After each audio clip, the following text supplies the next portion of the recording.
السلام علیکم ورحمۃ اللہ وبرکاتہ۔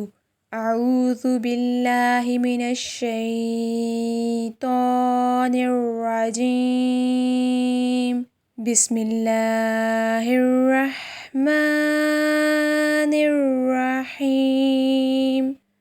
اللہم ارزقنی فیہ رحمت الایتام وإطعام الطعام وإفشاء السلام وصحبة الكرام بطولك يا ملجأ العاملين۔ ترجمہ: اے معبود، آج کے دن مجھے یتیموں پر رحم کرنے، ان کو کھانا کھلانے اور کھلے دل سے سب کو سلام کہنے اور شرفاء کے پاس بیٹھنے کی توفیق دے اپنے فضل سے۔